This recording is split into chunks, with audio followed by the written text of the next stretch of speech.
probably seen the 1997 cult classic film Eve's Bayou countless times. What's up? I'm Heit. And I'm Cheri. And this is Axiom Amnesia.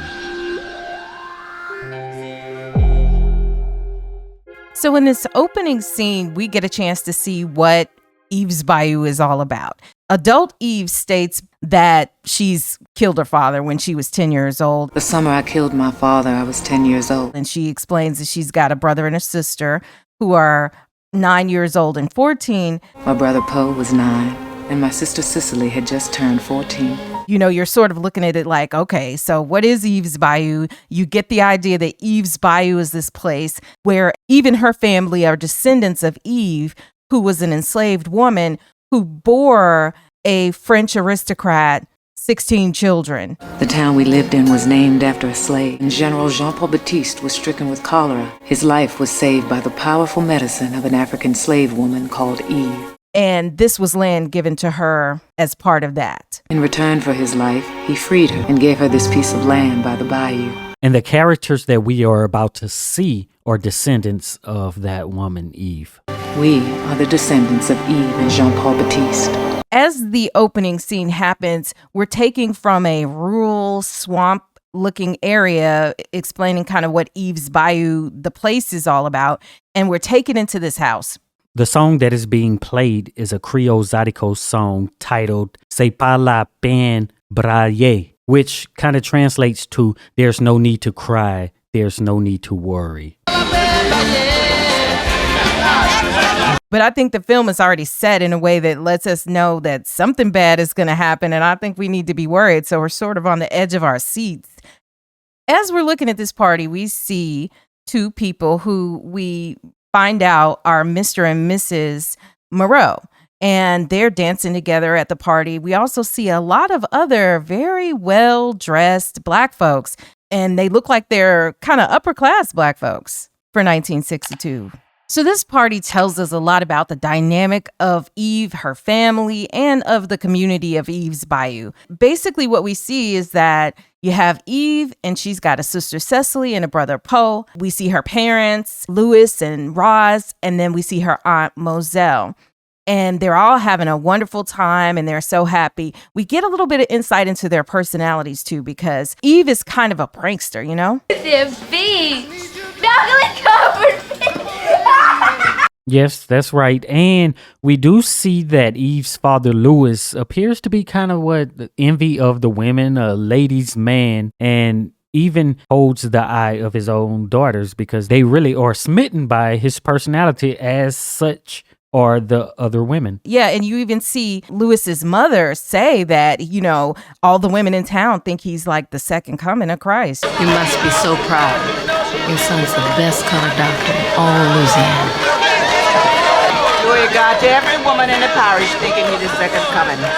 And also in terms of personality, we find out that Eve's older sister Cicely, is kind of a more serious person. She sees the kids running around. Eve is this prankster, but then Cicely is very serious and she's demure. She's sort of becoming this woman, a young woman, and trying to be very serious. And in fact, she even quotes Romeo and Juliet and basically tells her brother and sister to settle down at this party. Mercutio, the prince expressly hath forbid this bandying in Verona streets. Another interesting dynamic that we see at the party is that at first we saw Maddie Moreau dancing with her husband, Lenny, and, you know, they're dancing seductively. But then we see Maddie Moreau start dancing with Louis Baptiste, Eve's father, and they are dancing pretty flirtatiously. And then the next thing you know, Louis's two daughters, Eve and Cicely, kind of looking on, wanting their father to dance with them. We also see that Louis asks Cicely, his daughter, to dance. Come on, baby doll, let's show him how to dance. And Eve is clearly jealous because she is relegated to the role of holding and passing out the champagne. I think that's something you're going to see throughout the entire film is this competition between Louis and all of the girls and ladies in his life. While watching her father and her sister dance, Eve was so overwhelmed with jealousy that she ran out into the outhouse shed garage area and fell asleep. Eve awakens to sounds of a man and a woman. And we know what those sounds are. And she looks up and she sees that it's her father and Maddie Moreau. Eve is so upset that she cries out. And they are startled in the midst of their getting it on. Lewis turns on the light and he sees that his daughter has witnessed what he and Maddie Moreau are doing. They're caught.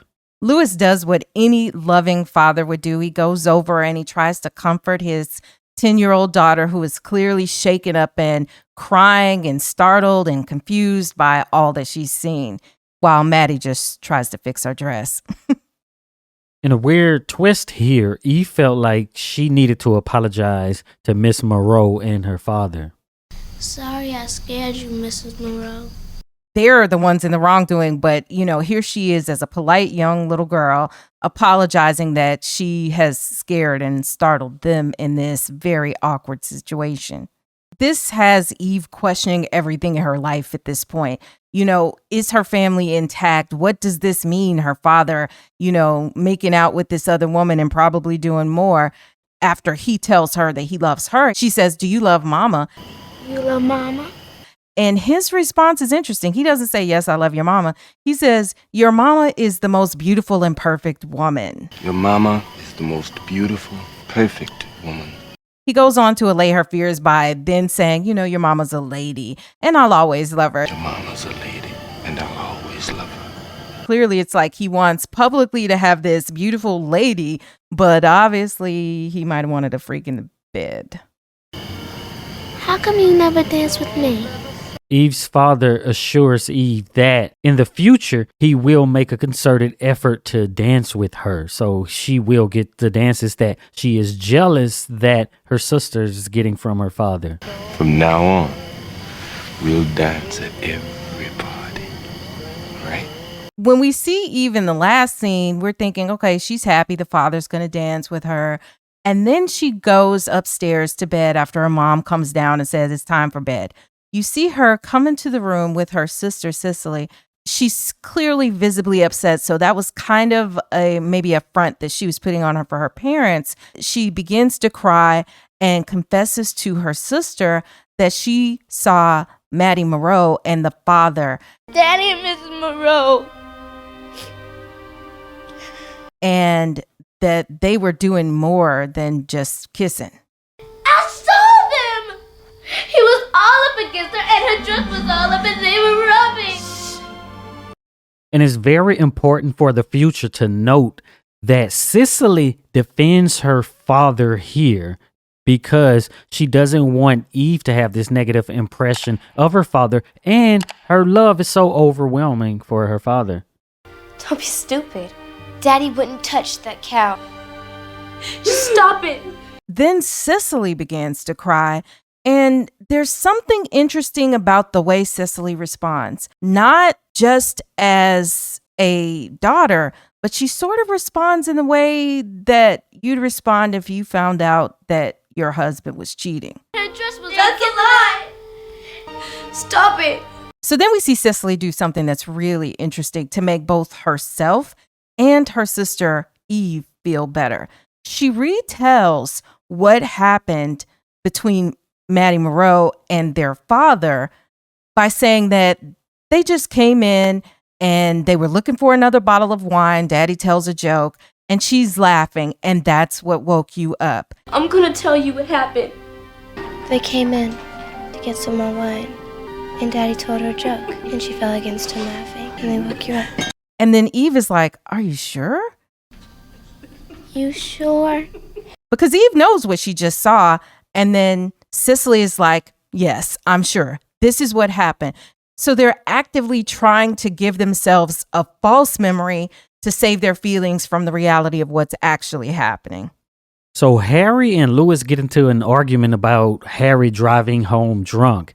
And Cicely comes out and basically plays the adult in a situation. Daddy, Uncle Harry, Stop it. It's late. You want to raise the dead. I guess it's to show her maturity and that she is not just a mere child. She is a very responsible, mature young lady. She comes out like she's a grown woman, telling her parents what to do and her aunt and uncle what to do. And they oblige.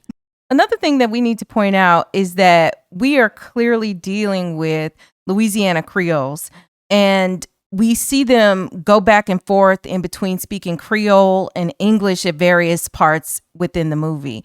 And this is important from a cultural perspective. I'm sick of your shit. We see that after this fight, with this party being over and Moselle and Harry are headed home, that the compromise is that Moselle is going to drive. You're either going to let Moselle drive or y'all going to stay here tonight. And we see Moselle take the keys and she and Harry get in the car.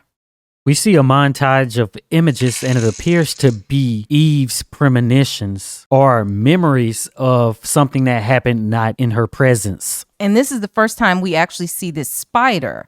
And we do see Harry's name on a tombstone.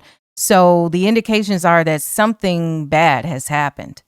Right, it shows a spider twice. The second time we see spider, it appears to be two spiders, and one spider is consuming the other spider. So in the next scene, it's confirmed when we see Eve placing flowers on Harry's grave. And she says, Uncle Harry, Uncle Menard, and Uncle Anderson. So these are the three husbands of her Aunt Moselle who have had an untimely passing. So Moselle and Eve arrive back at Eve's house to find Eve's mother sitting there crying. And then the next scene we see is Eve and her brother eavesdropping outside of the door. And we can overhear Eve's mother saying, how dare this woman call the house? I've got 3 of his children. What did you say? I said, well, I got 3 of his damn babies. Cecily makes Eve and her brother Poe go away by telling them that she's going to tell on them and snitch that they're out there eavesdropping. If they'd have wanted you to hear, they'd have left the door open. I'm telling. And Cecily herself begins to eavesdrop. And then she sees that the father, Louis, has arrived home. And again, Cecily wants to defend him. So she says, hey, Daddy, don't go in there. Go somewhere else for a while because these 3 women, your mother, your sister, and your wife, are really mad with you. You're in trouble. Go down to King's and come back later. Go quick. Louis doesn't care. He shakes it off and he even opens up the door with the 3 women staring daggers in their eyes, looking at him, and then just says, they're always mad, and kind of laughs it off. They always mad. In the next scene, we see Eve and her father going on some of his house calls as a doctor, a black doctor in this small town. The next patient we see is Stevie, who was told by Louis that her lungs are clear as a bell, basically kind of like, what are you here for? Your lungs are clear as a bell, Stevie. He's here with his young daughter and doing the house call, but Stevie apparently wants something else. And then we see Stevie kind of flirtatiously say to the doctor, well, can you give me something for the pain? Could you give me something for the pain? And then Louis basically shuts the door right in Eve's face and is like, go out here and wait while I give her something for the pain. Eve, go on outside and play.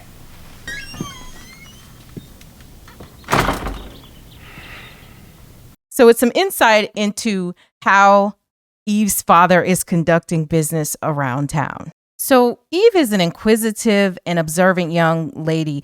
And we know that in the previous scenes, we had seen the mother upset and Eve has been eavesdropping. And the next thing she decides to ask her father is, does he want other children?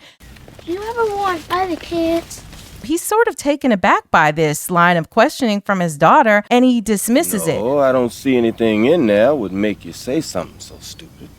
But interestingly, as soon as he hears these questions, he don't want to hear any more of that. So he's been going house calls with Eve. Now he's like, hey, look, I got to go to the hospital. I got to take you home. So he's going to cut it off. I got to go to the hospital.